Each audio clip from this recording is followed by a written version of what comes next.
फरवरी महीने के शुरुआती दिनों में किसी भी प्रेमी या प्रेमिका के लिए सबसे खास दिन आते हैं। इन दिनों में यानी कि प्रेमी अपनी प्रेमिका से अपने प्यार का इजहार करता है, उसी प्रकार से प्रेमिका भी अपने प्रेमी से उसके मुताबिक जो भी गिफ्ट होती हैं उनको मांगा करती है। अब यहाँ पर एक प्रेमिका होती है, वह अपने यानी कि जो शादीशुदा प्रेमी है उससे यानी कि अपनी गिफ्ट मांगती है। यहाँ पर वह जो प्रेमी है उसका उससे मना कर देता है कि वह उसकी जो मनपसंद गिफ्ट है उसको नहीं दे पाएगा। दरअसल वह जो लड़की है उस अपने जो शादीशुदा जो बॉयफ्रेंड है उससे कहती है कि उसको उससे शादी करनी है, लेकिन वह जो उसका प्रेमी है वह मना कर देता है कि वह तुमसे शादी नहीं कर पाएगा। दरअसल उसके 2 बच्चे भी हैं और घर में उसकी बीवी भी मौजूद है।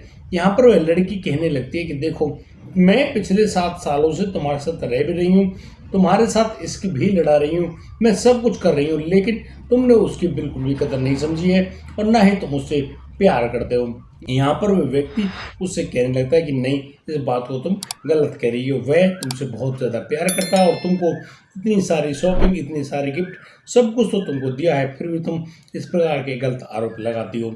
अब तो वह जो लड़की है वह अपने प्रेमी से कहने लगती है कि देखो, या तो तुम अपनी पत्नी को रास्ते से हटा दो या फिर उसको 50 लाख रुपए दो। यदि तुमने इनमें से कोई भी शर्त नहीं मानी तो वह जो लड़की है वह उनके प्रेम प्रसंग के फोटोग्राफ, वीडियोस वगैरह उसके पास हैं, उसके तहत उनको वायरल कर देगी और वह उस आदमी को बदनाम कर देगी। वह पूरे समाज में कहीं पर मुंह दिखाने लायक नहीं बचेगा। दोस्तों, अब तो वह जो कपड़ा व्यापारी है बहुत ही ज़्यादा बुरी कंडीशन में डर जाता है, सहम जाता है और वह डरते हुए अपने घर में अपनी पत्नी से कहता है कि उसके ऊपर ऐसी ऐसी शर्तें आ गई हैं, बोलो अब क्या करना है। यहाँ पर उसकी पत्नी जब उस लड़की के बारे में ये सारी बातें जानती है, फिर तो वह जो पत्नी है वह अपने पति से कहने लगती है कि देखो, उसके दिमाग में एक प्लानिंग है और यदि तुम उसके साथ आगे बढ़ो तो तुम उस लड़की से मुक्ति पा सकते हो।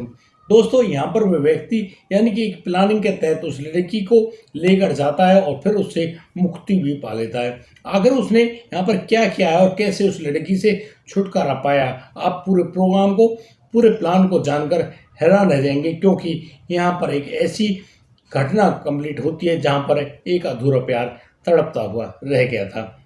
दोस्तों, पूरे मामले को जानने के लिए बने रहिए मेरे साथ इस वीडियो में अंत तक। नमस्कार, आदाब, सत श्री अकाल दोस्तों, स्वागत है आपका हमारे YouTube चैनल किस्से क्राइम के। और दोस्तों, आपसे वही प्यार भरी गुजारिश, आगे बढ़ने से पहले हमारे चैनल को सब्सक्राइब करना, नोटिफिकेशन की बेल को दबाना बिल्कुल ना भूलें। हमको फेसबुक पर भी फॉलो अवश्य कर लें। और आज का बेहद ही हैरान करने वाला मामला सामने आया है भिवाड़ी, राजस्थान से। भिवाड़ी एक शहर जहाँ पर एक जगह होती है, एक थाना क्षेत्र है, ततापुर थाना क्षेत्र। यहाँ पर एक इंदिरा नगर नाम की एक कॉलोनी भी है। वहाँ एक कॉलोनी के पास जो एक नाली है, उस नाली के नीचे यानी कि बड़ी सी नाली है, उसका जो पुल सा बना पड़ा है, वहाँ पर अब तो एक बोरे में कुछ अजीब सा दिखाई पड़ता है। यहाँ पर वो लोग बड़े गौर से देखते हैं तो यहाँ पर उनको दिखता है कि लाल रंग का कोई चीज़ इस बोरे में से रिस रही है। वो लोग अब पुलिस के पास फ़ोन करते हैं और पुलिस को मौका वारदात पे बुला लेते हैं। पुलिस के वहाँ आने पर जब उस बोरे को उस नाले में से निकाला जाता है और जब उस बोरे को खोला जाता है तो यहाँ पर पुलिस बिल्कुल हक्की बक्की रह गई, क्योंकि उस जो बोरे में एक लड़की की लाश पड़ी थी। दरअसल ये जो लाश है बिल्कुल नग्न अवस्था में, इसके ऊपर ना तो कोई कपड़ा है, ना ही कोई धागा वगैरह, कुछ भी नहीं है। वह लड़की की उम्र करीब लगभग 27 साल की लगती है, लेकिन वह लड़की यहाँ पर कहाँ से आई है, किसके पास आई है, कोई जानता है कि नहीं जानता है, किसी के पास कोई भी जानकारी नहीं होती है। दोस्तों, पुलिस अब आगे बढ़ती है और वह उस लड़की का यानी कि जो चेहरा है उसका फोटो खींचकर अब जगह जगह पर पूछताछ करने के लिए पुलिस की जो टीम है उनको रवाना कर देती है और कहती है कि यहाँ यानी कि राजस्थान के भिवाड़ी शहर में चप्पे चप्पे को छान गिराओ ताकि पता चले कि ये लड़की कहाँ से आई है। दोस्तों, तब तक पुलिस उस लड़की की लाश को लेकर यानी कि हॉस्पिटल के पोस्टमार्टम में भिजवा देती है और जब पोस्टमार्टम होता है तो मालूम चलता है कि इस लड़की की गला दबाकर हत्या की गई है। लेकिन उससे पहले इस लड़की के यानी कि कपड़े उतार लिए गए थे। यानी कि इस लड़की को जब मारा गया तो इसके गले में यानी कि कोई ऐसी चीज़ थी जिसको खींचकर इसके गले को घोटा गया है। अब जो डॉक्टर्स हैं वो पुलिस को सारी सूचना दे चुके हैं, लेकिन पुलिस करीब 2 दिन तक लगातार छानबीन करती है और वहाँ पर उन पुलिस को किसी भी प्रकार की कोई भी जानकारी नहीं होती है। दोस्तों ये जो लाश मिली है ये मिली है 16 अप्रैल को। 16 अप्रैल 2022 को ये लाश मिलती है।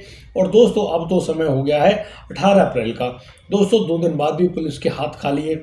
अब तो पुलिस यानी कि देख रही होती है, होटल्स वगैरह में जांच कर रही होती है कि कोई व्यक्ति होटल में आया हो और शायद उसने अपनी प्रेमिका को मार दिया हो। अब यहाँ पर हर प्रकार के होटल में ढूंढा जाता है, देखा जाता है, तो यहाँ पर भी पुलिस को कुछ भी नहीं मिलता है। लेकिन जब उस लड़की के बारे में एक सिक्योरिटी गार्ड से पूछा जाता है, जो कि एक होटल का सिक्योरिटी गार्ड है, तब वह सिक्योरिटी गार्ड उसको बताता है कि हाँ उसने इस लड़की को देखा है। वो गाड़ी यहाँ पर आई थी, उस गाड़ी का नंबर DL से शुरू होता है, लेकिन वह उसके पूरे नंबर को ना तो देख पाया ना ही उसको नोट कर पाया, क्योंकि वहाँ पर एक कपड़ा बंधा हुआ था नंबर प्लेट के ऊपर। अब दोस्तों उस व्यक्ति ने यह तो बता दिया कि जो गाड़ी है, जो कि जिसमें ये लड़की बैठ कर आई है, वह जो गाड़ी है वह DL नंबर की है। लेकिन अभी भी पुलिस के हाथ में कुछ नहीं था, यानी कि उसके हाथ खाली थे। पुलिस बड़ी ही परेशान, हैरान कि भाई यहाँ पर ये सब होता भी है और यहाँ पर किसी को मालूम नहीं है आखिर ये कहाँ से आई है।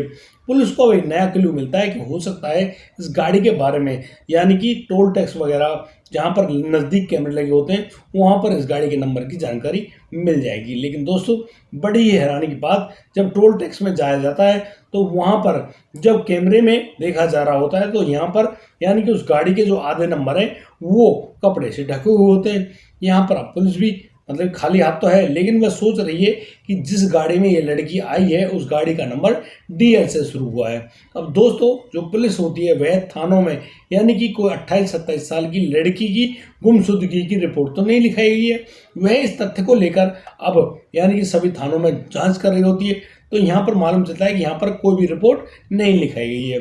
दोस्तों अब तो पुलिस उस लड़की को छानबीन करने के लिए अब उस DL नंबर को लेकर दिल्ली में प्रवेश कर जाती है। अब तो जो पुलिस है दिल्ली में पहुंचकर यहाँ पर लगे हुए CCTV कैमरे की जांच करवा रही होती है, तो वहाँ पर वह गाड़ी बिल्कुल मिलती हुई मिल जाती है। दोस्तों अब तो उस गाड़ी के बारे में, उसके पूरे नंबर के बारे में जांचा जाता है तो पता चलता है ये जो गाड़ी है ये गाड़ी सुनैना गुप्ता के नाम से रजिस्टर्ड है। अब जो पुलिस है वह पुलिस पहुंच जाती है सुनैना गुप्ता के घर पर और यहाँ पर उनको सुनैना गुप्ता मिलती है। उनसे जब बात की जाती है तो वो बताती है कि उनकी उम्र करीब 35 साल है और वो यहाँ पर रहती है। उनके 2 बच्चे भी हैं, उनके पति कपिल गुप्ता भी रहते हैं। लेकिन ये जो लड़की जिसका फोटो आप दिखा रहे हो, इस लड़की के साथ क्या हुआ है, दरअसल ये लड़की 14 अप्रैल के बाद उसके घर में नहीं आई है। दरअसल ये उनके बच्चों को ट्यूशन पढ़ाने आती है और पिछले 7 सालों से लगातार उनके घर में उनके बच्चों को पढ़ा रही हो, तो वह इस घर में ऐसे रहती जैसे इसी घर की लड़की हो। दोस्तों पुलिस सोच रही होती है यार, मतलब कि इनके 14 अप्रैल तक ये लड़की आई है, उसके बाद नहीं आई है, यानी कि लास्ट टाइम इस लड़की की लोकेशन शायद इसी घर की रही हो। अब तो जो पुलिस है वह उस सुनैना के ऊपर अपनी शक की दृष्टि तो दौड़ाती है, लेकिन अब वह पूछती है कि यहाँ आपके जो पति यानी कि कपिल गुप्ता कहाँ पर हैं। दोस्तों सुनैना गुप्ता अपने पति के पास फ़ोन करती है और अब कपिल जो गुप्ता हैं वो भी अपने घर आ जाते हैं और पुलिस अब उनसे भी पूछ रहे होते तो वो भी सिर्फ यही जवाब देते हैं कि यह लड़की बहुत ही अच्छी किस्म की है, बहुत सीधी सादी लड़की थी, लेकिन ये लड़की 14 अप्रैल के बाद इनके पास नहीं आई है। अब इस पूरी बात को पुलिस जांचती तो है, लेकिन पुलिस सोच रही होती है कि आखिर ये लड़की कौन है, कहाँ से आती है। उस लड़की के एड्रेस के बारे में जाना जाता है तो यहाँ पर अब वो पुलिस भी उस लड़की के घर पर जाती है।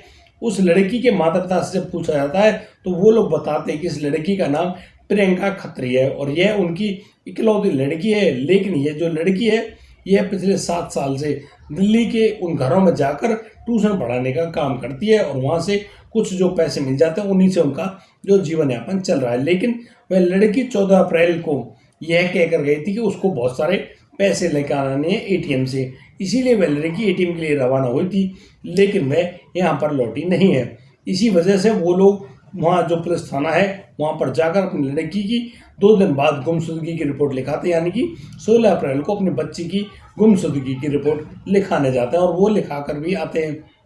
दोस्तों यहाँ पर पुलिस उनसे तो कुछ ज़्यादा पूछताछ नहीं करती है, लेकिन जो अंतिम लोकेशन होती है या फिर जिस घर में उस लड़की की एंट्री साफ दिखाई पड़ती है वह घर होता है सुनैना गुप्ता का। अब तो जो पुलिस है भाई, पुलिस का पूछताछ करने का तरीका थोड़ा अलग होता है। उस कपिल को और उसकी पत्नी सुनैना को पुलिस अब पूछताछ करने के लिए यानी कि हिरासत में लेती है, उनको लेकर जाती है पुलिस थाने। पुलिस थाने में जाकर सुनैना और कपिल फिर वही कहानी बताते भाई उसका उन लड़की से किसी प्रकार का कोई भी गलत संबंध नहीं था, सारी कहानी बिल्कुल सेम थी। लेकिन वह जो लड़की है उससे उनका किसी प्रकार का कोई बात ही नहीं है, वो ऐसा काम कैसे कर सकते हैं। अब वो जो खुद ही मतलब कि सुनैना और जो कपिल है वो क्वेश्चन मार्क लगाने लगते हैं, खुद ही पुलिस से पूछ रहे होते हैं कि आप उन पर ऐसा गंभीर आरोप कैसे लगा सकते हो। लेकिन अब तो यहाँ पर वो जो पुलिस है वह काउंटर क्वेश्चन करते और कहती है कि फिर आप ये बता दीजिए 16 अप्रैल को तुम्हारी जो गाड़ी है वह भिवाड़ी राजस्थान में क्यों गई थी।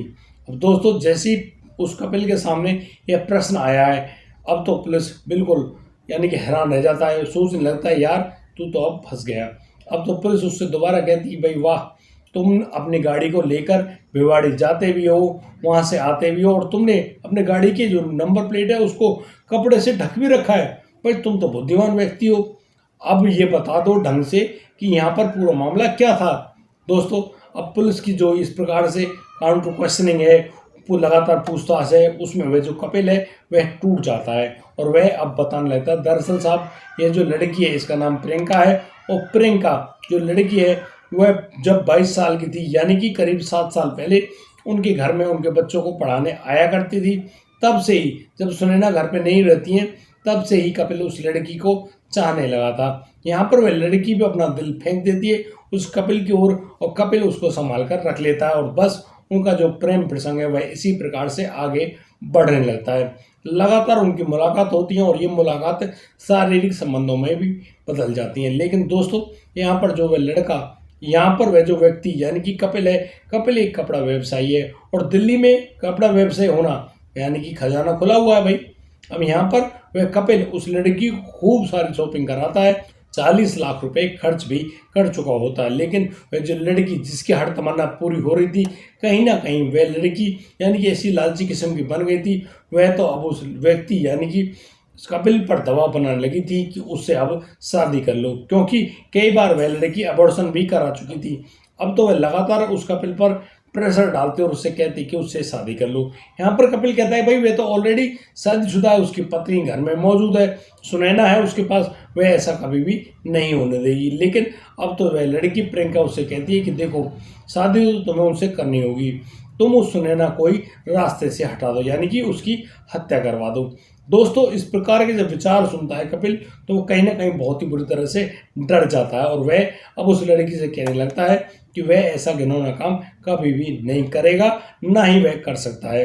अब तो जिस प्रकार से उस लड़की ने उस कपिल की मंशा जान ली थी, वह अब उसको अब दूसरे तरीके से ब्लैकमेल करना शुरू कर देती है और वह उनको कहने लगती है कि देखो यदि तुमने उसका कहना नहीं माना तो वह जो लड़की है वह तुमको मतलब कि समाज में बदनाम कर देगी। प्रियंका अब कहती है कि दरअसल उसके पास बहुत सारे ऐसे फोटो भी मौजूद हैं जो कि उस कपिल के साथ उसने यानी कि खींचे हैं, उसके साथ अंतरंग सब वो तस्वीरें भी मौजूद हैं जिनकी वजह से वह कपिल बदनाम हो जाएगा। और यहाँ पर वह लड़की उससे कहती कि देखो तुम्हें शादी नहीं करनी है मत करो, अब एक काम करो तुम उसको 50 लाख रुपए दो, यदि तुमने इतने रुपये उसको दे दिए तो वह कसम उठाती है कि वह तुमको बदनाम नहीं करेगी, लेकिन यदि तुमने ये रकम नहीं दी तो वह तुम्हें बदनाम करके ही छोड़ेगी, चाहे उसको यानी कि अखबारों में खबर छपवानी पड़े या फिर टीवी चैनल्स के सामने जाना पड़े, उसको जो भी मौका मिलेगा वह तुम्हें बदनाम करके छोड़ेगी। अब इस प्रकार की बातों को सुनकर कहीं ना कहीं वह जो कपिल है काफ़ी ज़्यादा डर जाता है, सहम जाता है। वह अब अपनी पत्नी सुनैना से बात करता है, उससे कहता है कि देखो सुनैना, वह अब एक ऐसी मुसीबत में फंस गया है यानी कि वह ना तो तुम्हारी जान ले सकता है ना ही वह उस लड़की की जान ले सकता है। यानी कि जो कपिल है वह अपनी यानी कि सारी जो कमियों वाली जो बात है अपनी पत्नी के सामने रो पड़ता है। दोस्तों यहाँ पर जो सुनैना है वह जब सारी सच्चाई जानती है उसके बाद वह अपने पति से कहती कि देखो तुम्हें अब डरने की कोई भी जरूरत नहीं है, एक काम करो उस लड़की को यहाँ पर बुलाओ और मैं उससे बात करूंगी। दोस्तों यह दिन होता है 14 अप्रैल का। अब तो जो व्यक्ति कपिल है वह उस लड़की प्रियंका के पास फ़ोन करता है और उससे कहता है कि ठीक है मैं तुम्हारी बात के लिए एग्री कर रहा है, तुम यहाँ आ जाओ और अपने पैसे लेकर जाओ। दोस्तों उन पैसों का नाम सुनकर अब तो वह जो लड़की है यानी कि प्रियंका उस कपिल के घर पर पहुँच जाती है। दोस्तों यहाँ पर जो सुनैना पहले से ही प्लानिंग की हुई थी, यहाँ पर यह लड़की जब पहुँची है अब तो ये जो सुनैना है उसको मतलब कि ठंडा पिलाने के लिए पानी देती है, लेकिन वहाँ उस पानी में कुछ अजीब तरह की वस्तु मिली होती है। जैसे वह लड़की प्रियंका उस पानी को पीती है, अचानक से उसको बेहोशी आने लगती है, यानी कि उस पानी में कुछ नशीला पदार्थ मिला हुआ था। अब तो जो है, जो सुनैना है, उस सुनैना का जो पति है उस लड़की को यानी कि अपनी गाड़ी में बिठाते हैं और उसको लेकर जाते हैं राजस्थान। और दोस्तों, राजस्थान जाने से पहले वह अपने जो दो नौकर हैं, जिनका नाम राजकुमार और दूसरे का नाम सचिन होता है, उनको अपने साथ ले लेता है। दोस्तों, उस गाड़ी में 4 लोग हैं। अब तो वो लोग एक होटल में जाते हैं और वे उस होटल में यानी कि वो सचिन और राजकुमार को ज़बरदस्त शराब पिलाता है वह लड़का, वह व्यक्ति जिसका नाम कपिल है। अब तो वो जो सचिन है और वह जो राजकुमार है वह जबरदस्त शराब पीते हैं और वह शराब के नशे में बहुत ही ज़्यादा हो जाते हैं। दरअसल वह जो कपिल गुप्ता नाम का व्यक्ति है उनको शराब इसलिए पिला रहा है कि जब वो उस लड़की का हत्या कराएंगे तब कहीं ये लड़के लोग उससे मना ना कर दें, इसीलिए वह उनको शराब पिलाता है और वह उनको ले जाता है अब उस यानी दिल्ली भिवाड़ी वाला जो रास्ता है वहाँ पर। और अब तो वो लोग जब नशे में होते हैं, वह सुनैना और कपिल बताते हैं कि ये तुम्हारे बगल में जो बैठी लड़की है इसकी गला दबाकर हत्या कर दो। दोस्तों, अब तो वो लोग उस लड़की की चुन्नी को लेते हैं और चुन्नी को लेकर उस लड़की के गले को घोट देते हैं और ऐसे घोटते हैं कि अब तो उस लड़की की सांसें चलना, दिल का धड़कना बिल्कुल बंद हो जाता है। दोस्तों, अब तो जो कपिल है वह कहता है कि इस लड़की के सभी कपड़ों को निकाल दो।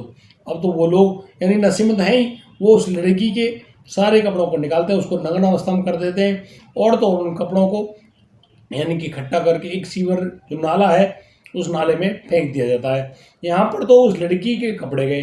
अब वो लोग यानी कि बोरा जो कि पहले से ही कपिल ने अपनी गाड़ी में रखा हुआ था, गाड़ी रुकती है, गाड़ी में से वह बोरा निकाला जाता है और उस लड़की का जो शव है उसको उस बोरे में भरा जाता है। दोस्तों, उसके बाद वो लोग अब भिवाड़ी जब पहुँच जाते हैं, करतारपुर क्षेत्र में भी पहुँचते हैं और वहाँ के उस नाले में उस लड़की की लाश को डालकर वो लोग वहाँ से भाग जाते हैं।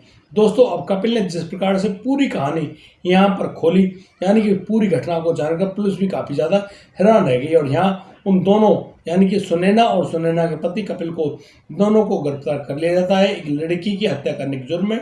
और तो और उस कपिल की निशानदेही पर उस लड़के राजकुमार और उसका जो साथी सचिन था उनको भी गिरफ्तार कर लिया जाता है। कोर्ट में ये पूरा मामला चलता है और वो चारों लोग अब सलाखों के पीछे मौजूद हैं। दोस्तों, इस पूरे घटनाक्रम को सुनाने का उद्देश्य किसी को परेशान करना नहीं है, किसी का दिल दुखाना नहीं है, लेकिन जिस प्रकार से ये घटनाक्रम सामने आए हैं उनसे यही तो रियलाइज होता है, मालूम चलता है कि यार आज के संसार में, इस कली काल में ऐसा क्या हो गया यार, तुम्हारी पत्नी तुम्हारे पास मौजूद है, तुम अपनी पत्नी के साथ भी खुश नहीं हो। अब तो जो तुम्हारी पत्नी,